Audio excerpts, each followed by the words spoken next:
দেখুন, টিএমসিটা হচ্ছে বিভিন্ন ধরনের অ্যান্টি ন্যাশনাল এজেন্টদের জায়গা। কেউ উগ্রপন্থীদের সঙ্গে হাত মেলাচ্ছে, কেউ মাফিয়াদের সঙ্গে হাত মেলাচ্ছে, কেউ মৌলবাদীদের সঙ্গে হাত মেলাচ্ছে, জামাতিদের সঙ্গে হাত মেলাচ্ছে। এই সমস্ত অ্যান্টি ন্যাশনাল ফোর্সেসকে নিয়ে টিএমসি এখানে সরকার চালাচ্ছে। সেই জন্য পশ্চিমবাংলা ধীরে ধীরে ভারত থেকে আলাদা করার চেষ্টা। মমতা ব্যানার্জির ভাষাতেও সেই কথা। আর ওনার এমএলএ, ওনার মন্ত্রী সবাই একই ভাষায় কথা বলছেন। তো মমতা ব্যানার্জি একদম পশ্চিমবঙ্গকে পশ্চিম বাংলাদেশে বানাবার জন্য সুপারি নিয়ে বসে আছেন। এই ফিরহাদ হাকিমের এই ভবিষ্যৎবাণী যদি সত্যি হয়, আদৌ মমতা ব্যানার্জিরাও কি মুখ্যমন্ত্রী থাকতে পারবেন?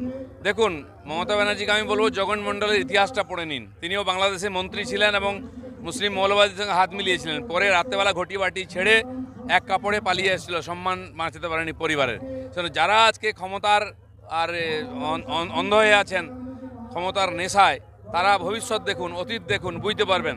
আর পশ্চিমবঙ্গের গ্রামগঞ্জ এরকম বহু গুলশন আর হয়ে গেছে, কি বলে, আড্ডা তৈরি হয়েছে রোহিঙ্গা আর ওখানকার যারা অনুপ্রবেশকারী তাদের। তো ছোট ছোট ছোট ছোট বাংলাদেশ, পাকিস্তান সব জায়গায় তৈরি হচ্ছে।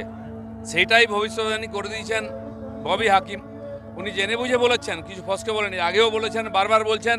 তো এখানকার যারা হিন্দু সমাজ আছে তারা ভাবুন, দ্বিতীয়বার উদ্বাস্তু হবেন নাকি চারটে বিয়ে করার যে সুযোগ, সেই সুযোগটা, অফারটা নেবেন ববি হাকিমের কাছ থেকে। আজকেও বাংলাদেশে প্রচুর হিন্দুদের বাড়ি জ্বালিয়ে দেওয়া হয়েছে, ঘর বাড়ি ভেঙে লুটপাট করা হয়েছে। বাংলাদেশে তো হচ্ছে, আজকে পশ্চিমবাংলার কথা বলুন। বাংলাদেশ তো আমাদের ছিল না, গেছে হাত থেকে। আর ওই বাংলাদেশ নিজের ভবিষ্যৎকে আর অন্ধকার করছে, আর কিছু না। সংখ্যালঘু কবাগাছা আছে, চলে যাবে। তারপরে সিরিয়া হয়ে গেলে ওখানকার 10-15-20 কোটি লোক কোথায় যাবে, সেটাও ভাবতে হবে। আজকে আবাসের যে 12 কোটি টাকা, 12 কোটি উপভোক্তা, আজকে মমতা ব্যানার্জিরা টাকা দিচ্ছেন। তাকে কি টাকা দিচ্ছে? হ্যাঁ, যেটা কেন্দ্র দিল না, রাজ্যের তালিকায় মমতা ব্যানার্জি। কেন্দ্র তো এর আগে যা দিয়েছে সেগুলো বাড়ি কোথায় হলো? 75 লক্ষ বাড়ির টাকা কেন্দ্র দিয়েছে, সেগুলো কোথায় গেল? সেগুলো খেয়ে নিয়ে এখন কি দিচ্ছেন? গরু মেরে জুতো দান হচ্ছে।